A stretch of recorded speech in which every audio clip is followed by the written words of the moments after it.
Thank you so much for attending my PowerPoint presentation on Slardar, a hero for morons. Slardar is a melee strength offlaner whose most iconic feature is dealing an ungodly amount of physical damage. All of your abilities either deal physical damage directly or allow you to smack enemy heroes, which, thanks to your Bash of the Deep, is even more effective than it is for the normal 3. This passive makes it so that every 4th right click from Slardar is guaranteed to be a BKB piercing stun that also deals a metric ton of physical damage. Note that this is not your 4th right click on a target, but your 4th right click on anything, meaning that you can hit a melee creep 3 times meekly and then smack the position 1 to let him know who really runs this lane. With enough attack speed, you can basically permastun people using only your Bash, making Shadow Shaman and Lion blush. However, you'll probably only need to hit them a couple of times thanks to your ultimate, Corrosive Haze. This is a unit target debuff that massively reduces the armor of whoever you use it on. It also grants you sight, meaning that heroes that rely on invisibility, like Ricky and Bounty Hunter, are directly countered by picking this big fat fish. Now, the reasonable response to a hero like this would be to attempt to run away, but he has not one but 2 abilities that make that very difficult.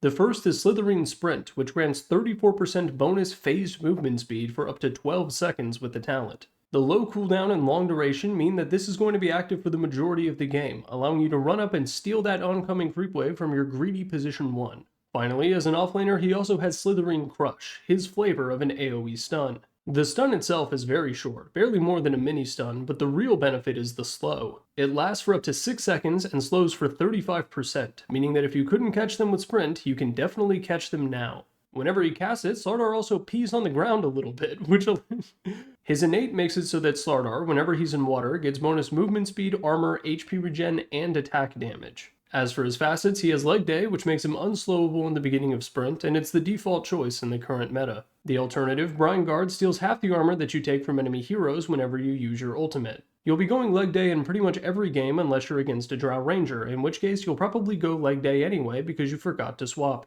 As for his lore, he's one of the guards of the Sunken Treasures, some kind of big fish pile of gold in the middle of the ocean. This actually makes him co-workers with Naga Siren, but unlike her, he actually knew how to do his job. He's just here for fun.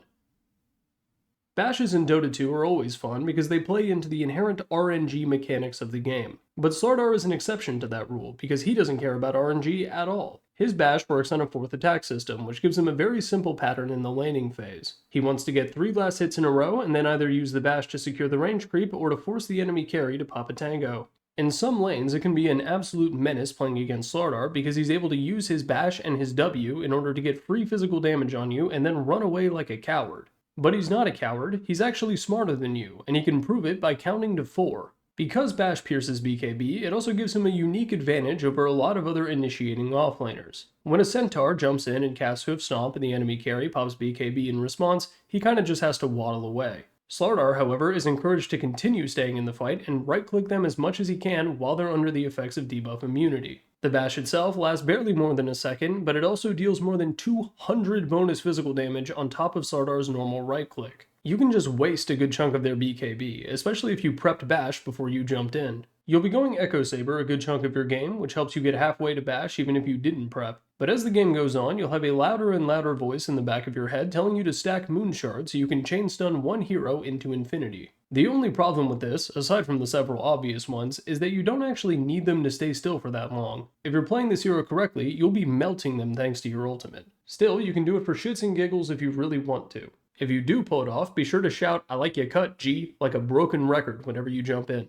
If you're going to be annoying your enemies, it's only fair to annoy everyone else in the Discord call as well.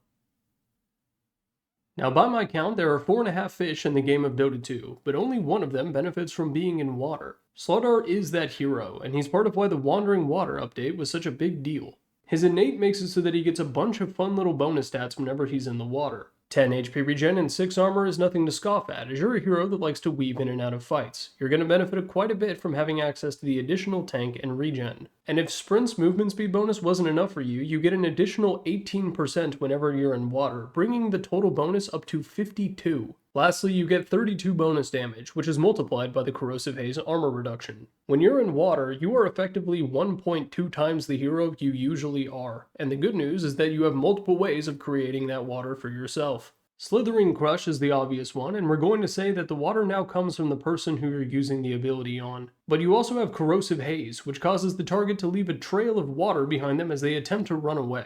It sounds uncouth, but if I were being chased by a giant sea monster attempting to bash my skull in, I think I'd leave a trail of water too.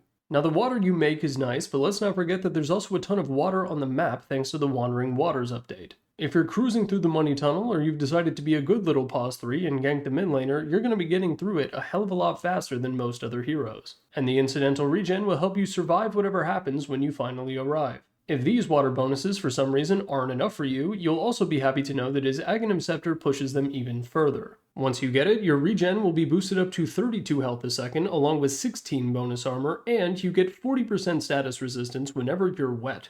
Outside of Ursa Ultimate, ever since they nerfed Satanic and SNY, that's probably the best source of status resistance in the entire game. If you yearn for the patch where you could stack 3 Satanics on Sven and walk around with a permanent BKB, Slardar Ags is the best chance you have to recapture some of that magic. Before moving on, I just wanted to mention that I'm starting a Patreon to help keep this channel going. The $3 tier gets you early and ad-free access to all of my videos, while the higher tiers get bonus videos, handwritten letters, MS Paint doodles, and custom audio recordings. Use code PUGNACHAN for 20% off on your first month. Now if all of this sounds fun to you, or you're the kind of guy who thinks that the Wanderlick test was extra credit on Penis Inspection Day, here's how to play Slardar.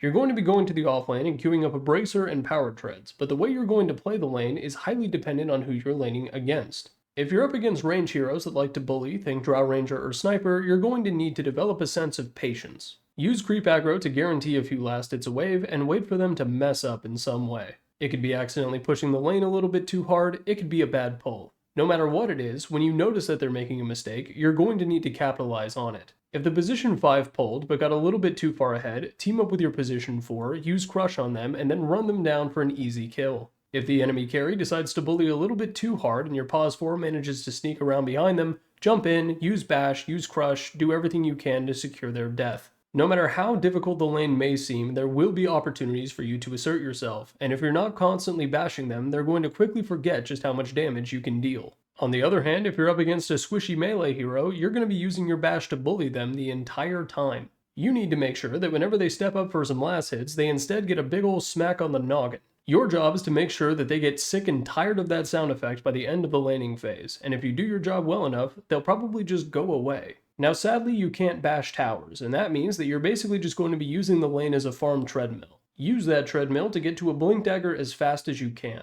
And once you get that blink, you're going to be immediately participating in fights in other lanes thanks to the damage amplification from your ult. Minus 10 armor is enough to bring a lot of heroes into the negatives early on. Combine that with your bash and you can grind a lot of heroes into paste before they have any viable solution to you. Try to snowball as much as you can early and get your Echo Saber as fast as you can. However, because you are the type of person to pick Slardar, you're also the type of person to make stupid mistakes. In that case, you're just going to cool it for a little while until you get a BKB, but don't be afraid to show up anyway. If you can blink in and keep 3 heroes occupied beating your fat fish ass while the rest of your team focus on destroying the enemy mid, that is absolutely something you should do. Still, your survival is important, so try to save sprint and use it after you blink in. Skedaddle to your own backline, use Corrosive Haze on as many heroes as you can, and when Blink and Crush are ready, do it all over. Eventually, you'll have a bunch of items like AC, BKB, Echo Saber, some talents, and that means that when you see an innocent little Grimstroke waddling safely and soundly through his own jungle, you're there to jump scare him.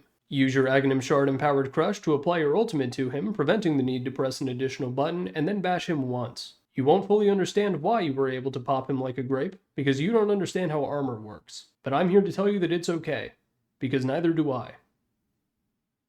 I wrote a little bit about Dota 2's various bashes. Feel free to read it if you like. Now if you're tired of losing to Bashfish, or people with 2-digit IQs in general, here's how to beat Slardar.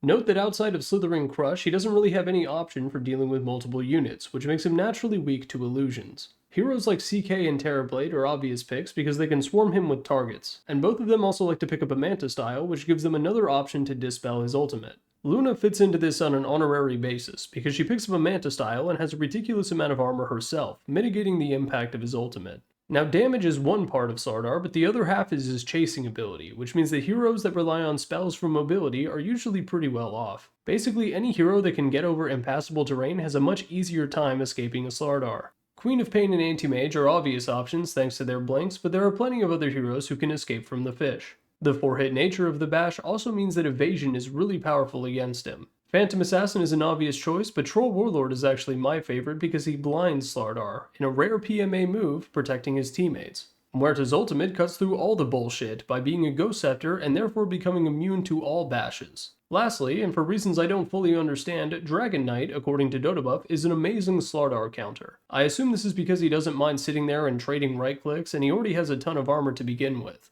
In short, just pick a hero that's able to kite an offlaner with 52% bonus movement speed. And if you can't, just buy a butterfly on pause 4. In conclusion, Slardar is a gormless hero, and you should absolutely play him. People on Reddit like to claim that there's a high correlation between intelligence and depression. Usually I disagree with those people by default, but I've never met an unhappy Slardar main. Peace on planet Earth.